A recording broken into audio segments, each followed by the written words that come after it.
Mais aujourd'hui, la négraille, dans sa grande majorité, prit des divinités qui se sont révélées à des nations hostiles à leur inhérence, à leur nature. C'est comme ça que vous avez l'islam qui s'est révélé aux arabo-berbères, qui ont esclavagé beaucoup de nègres et finalement les ont convertis de force dans leur religion. Et aujourd'hui, ils sont plus engagés que les auteurs même de cette prétendue révélation.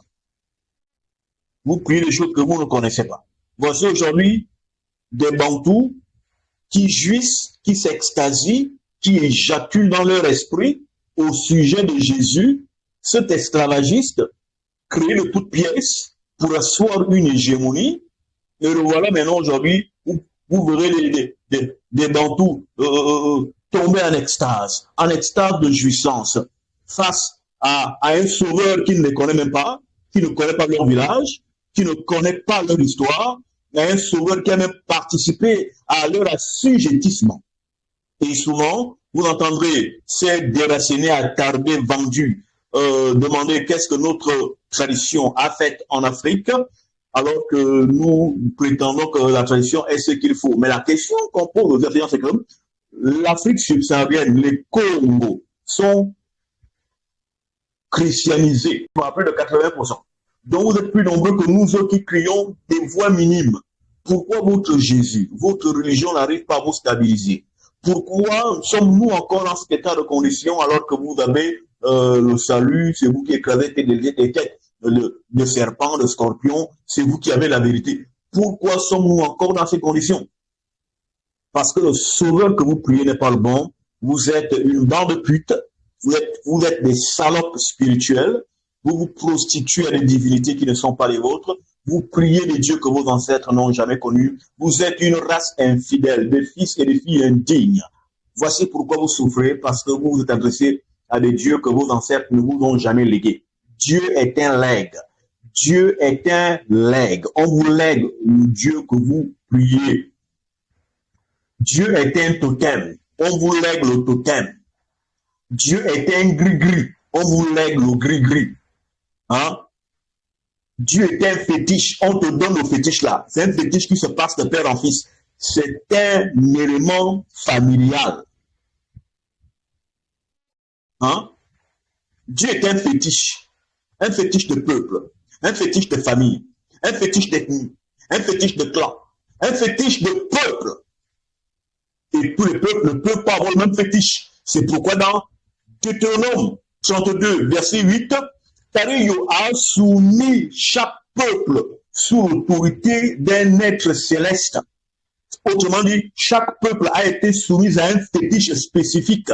Mais il s'est réservé Isouya. Ils sont les Israël, les véritables Yaoundés, les véritables Yéhoudis, les véritables Juifs que nous sommes, pour montrer au monde entier comment est-ce qu'on adore. Car c'est nous le modèle qui devons apprendre aux nations comment est-ce qu'on se prosterne et qu'on adore Dieu.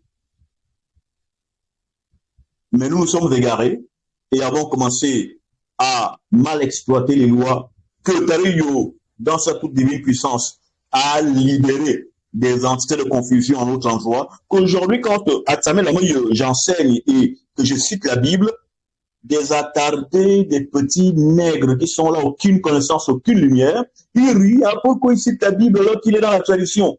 Parce que ces idiots perdus, ces déracinés à leur propre identité, ne savent même pas que la Bible, c'est leur histoire, qui a été prise, réécrite par des races farouches qui n'ont pas d'histoire.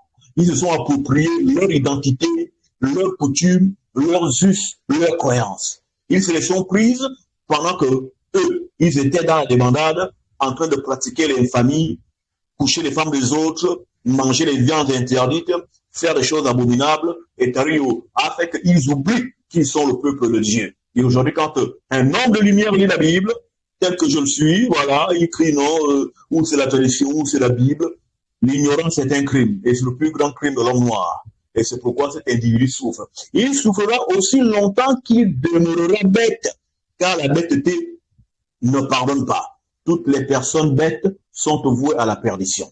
Donc, chers amis, Mes chers enfants, je le dis ici et ici, je vous dirai qui vous enseigne ce soir.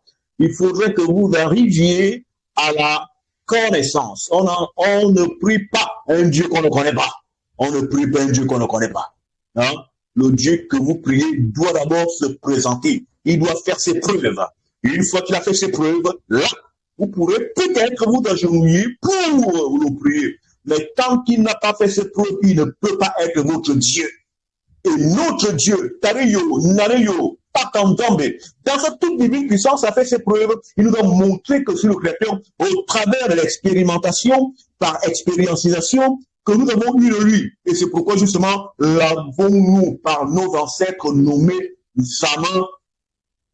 C'est-à-dire celui que nous pas cerner, l'incernable, l'indiscernable, l'insaisissable, celui qui embrouille à Zaman. À Zaman, il est partout à la fois. Voilà le Dieu de l'étendue. Voici comment nos ancêtres sont arrivés à la connaissance de Dieu par expériencisation, car Dieu s'expérimente.